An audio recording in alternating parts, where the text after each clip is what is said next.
malam raya atau amalan kita ni. Okay, jangan lalai, jangan lupa para muslimah yang ada di sini, malam ini adalah antara muslimah yang indah lalai hatinya. Bukan seperti orang lain. Kita ni yang Ustazah ingatkan pada pagi ini adalah orang yang ingat bertakbir, berzikir, berselawat di dalam malam hari raya. Paling sedikit apa yang kita ni dapat lakukan untuk kita ni dikira sebagai mendirikan malam ialah kita ni solat Isya secara berjamaah dan kita ni berniat untuk esok kita ni bangun solat subuh berjamaah juga. Itu adalah yang paling sedikit yang dapat kita ni lakukan untuk kita ni dikira sebagai orang-orang yang mendirikan Qiyamul Lail. Kemudian datang pagi raya, belum lambatnya, belum terlambat. Amalan sunat kita ni lakukan di pagi raya. Jangan dulu make up, jangan dulu. Sallallahu alaihi wasallam mengajarkan kita ni berapa amalan-amalan yang sunat dilakukan untuk di pagi raya. Yang pertama, mandi sunat kita niatkan untuk Aidilfitri. Sunat Aidilfitri sebagai tanda kesyukuran. Kita ni kalau happy, kita ni kalau untuk sesuatu yang besar katanya kan graduation akan kahwin ke mana ada kita ni mandi kan. Mandi itu adalah sebagai simbol untuk kita ni menghadapi hari yang istimewa. Kalau hari-hari biasa bolehlah kita mandikah, petang baru mandikah, tapi hari yang istimewa kita ni memang mandi. Jadi kita ni mandi sunat Aidilfitri. Imam Nawawi menyebutkan bahawa mandi sunat pada pagi hari raya adalah sunnah yang sepakati para ulama. Jadi ini adalah antara mandi sunat yang dilakukan oleh Rasulullah Sallallahu Alaihi Wasallam dan amalan ini sangat mudah dan makin dilupakan oleh masyarakat. Jadi kita ni, lagipun kita ni kan berkumpul ke masjid kan untuk sembahyang hari raya, jangan lain mandi. Mandi itu sebab kita ni kan berkumpul, berjumpa dengan orang. Kemudian di hari raya pakai pakaian yang terbaik. Jangan salah anggap terbaik ini bukan bermaksud termahal, bukan bermaksud tercantik, bukan bermaksud ada sama macam orang lain. Pakaian terbaik adalah yang paling baik yang kita ni ada, dan ia yang paling baik di pandangan Allah Subhanahu Wa Taala. Jadi tadi memakai pakaian terbaik ini adalah sebagai simbol kesyukuran. Kalau kita ni gembira kan, kalau kita ni ada majlis-majlis apa, tadi memang pakai pakaian yang terbaik itu adalah simbol. Hadis yang agaknya kita ni mesti ingat apa yang kita dipakai bukan apa yang haram untuk kita ni. Bukan kita ni memakai baju yang menampakkan aurat, bukan kita ni memakai baju yang singkat, bukan kita ni memakai baju yang bukannya milik kita ni dan sebagainya, bukannya tadi memakai baju yang menyerupai agama lain dan sebagainya, baju yang halal yang baik untuk kita ni. Pernah diceritakan Abdullah bin Umar bercerita, Sayyidina Umar membeli jubah yang terbuat daripada sutra yang tebal dijual di pasar. Kemudian Sayyidina Umar memberikan jubah tersebut kepada Rasul Sallallahu Alaihi Wasallam. Ingat tersebut materialnya ialah sutra. Kemudian Umar bagi arah Rasul Sallallahu Alaihi Wasallam, katanya, wahai Rasulullah, belilah jubah ini, berhiaslah dengannya untuk hari raya, untuk menerima tetamu. Maka Rasul Sallallahu Alaihi Wasallam mengatakan kepada Sayyidina Umar, sesungguhnya pakaian ini adalah pakaian yang tidak mendapat bahagian di akhirat. Maksudnya, pakaian ini bukan pakaian yang untuk kita ni pakai. Siapa yang memakai ini nanti di akhirat, dia tak dapat memakai pakaian ini. Kerana sutra adalah pakaian orang-orang syurga. Jadi laki-laki di dunia ini indah disuruh untuk memakai sutra. Wanita boleh, tapi laki-laki jangan dulu pakai sutra di dunia. Kalau mau nanti di akhirat ampun memakai sutra di syurga. Jadi Rasul Sallallahu Alaihi Wasallam pun memperingatkan, ini laki-laki, baru laki-laki, apalagi perempuan lagi banyak tajuknya. Apa jenis pakaian-pakaian yang tadi boleh pakai ataupun indah. Maka pakaian yang terbaik itu tadi ingatkan lagi sekali, bukanlah bermaksud yang mesti paling lawa, bukan bermaksud ia yang paling liplap, bukan bermaksud ia yang paling mahal dan sebagainya. Asal saja pakaian itu pakaian yang baik untuk kita ni dan pandangan agama, maka itulah kita dipakai untuk berhari raya. Tidak mesti baju baru, tidak mesti bau kadai. Asalkan ia pakaian yang terbaik, maka kita pakailah saja. Jadi yang kita nampak di sini, berhias-hias ini memang bukannya perkara yang baru, bukannya kita ini saja. Di zaman Rasul Sallallahu Alaihi Wasallam pun sudah memang berhias waktu hari raya. Jadi hari raya ini juga disebutkan sebagai hari berhias. Dalilnya ialah surah Taha ayat 59, A'udzubillahi minasyaitonir rajim. Qala mau'idukum yaumuz zinata wa in yahsyurun nasa duha.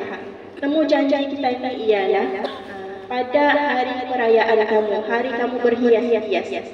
Dan waktu itu orang ramai berhimpun di waktu pagi. Kemudian selepas kita ini memakai pakaian yang terbaik, sebelum kita ini keluar untuk melakukan salat sunat Aidil Fitri, kita ini disunatkan untuk makan. Tadi makan menandakan hari itu kita ini ada lagi puasa. Memang diakui kalau kita ini makan di pagi raya, berdosa rasanya.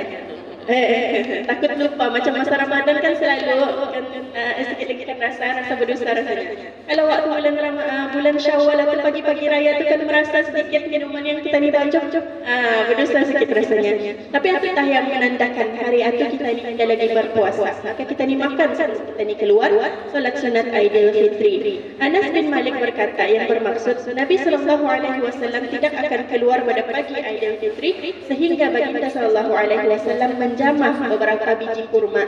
Beberapa biji kurma pun okey. Dah mesti masak rendang, dah mesti dulu makan sate.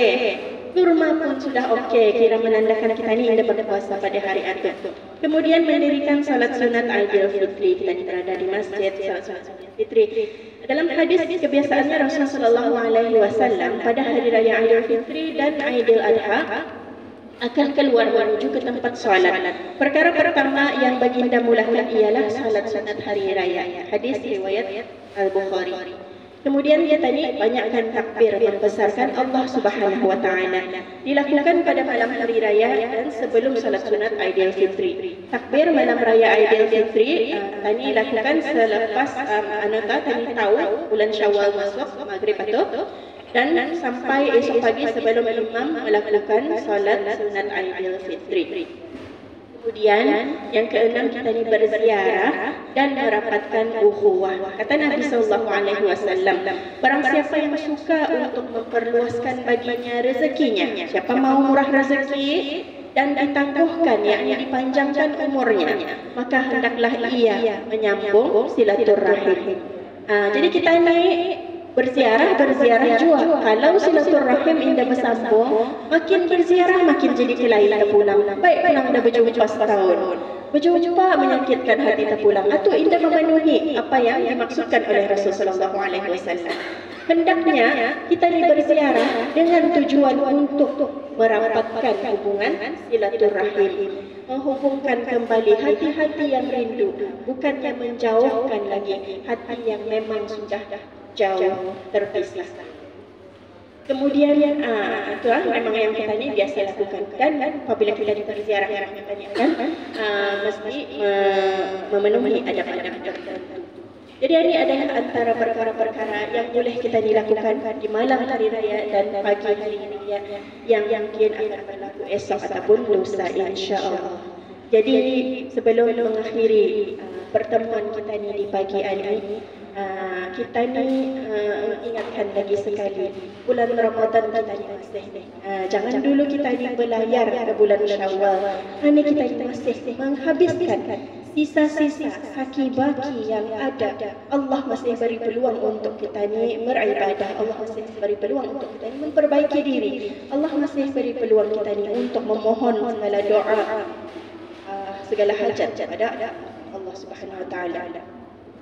Antara doa-doa yang kita patut minta terhadap Allah Subhanahu Wa Taala di hujung bulan Ramadan ini ialah yang pertama, kita ni pohonkan agar Allah Subhanahu Wa Taala menerima segala amalan kita ni yang sudah kita ni lakukan.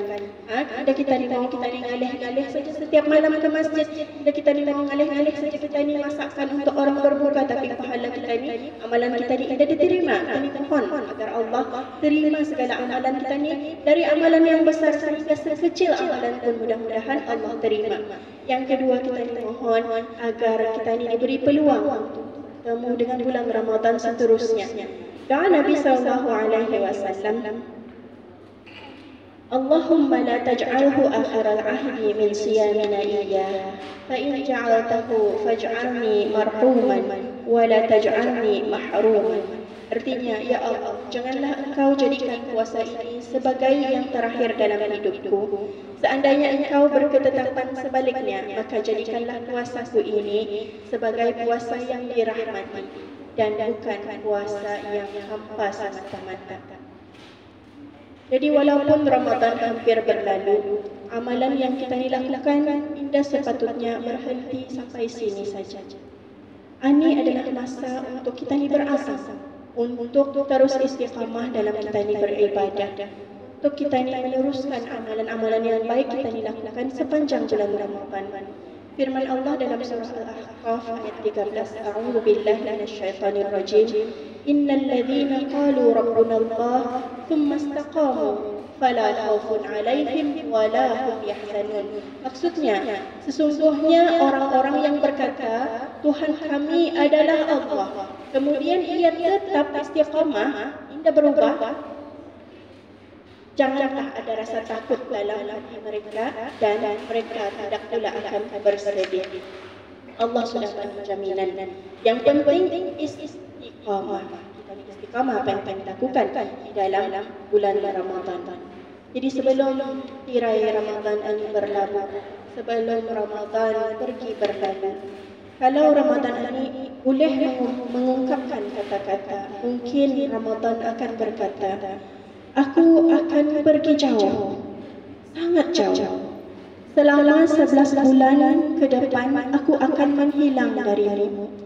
Sampaikan pesanku pada semua. Terima kasih kerana telah menyambut kehadiranku dengan gembira, serta menghiasi hari-hariku dengan sabar dan istiqamah.